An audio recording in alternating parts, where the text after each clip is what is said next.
Nike is preparing early for the holiday season by unveiling a new Air Max 1 essential that draws inspiration from Thanksgiving traditions.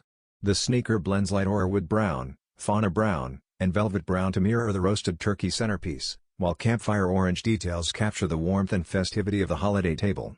Beyond seasonal symbolism, sneaker fans may notice the design's resemblance to Nike's Escape colorway capsule from the early 2000s, adding nostalgic appeal.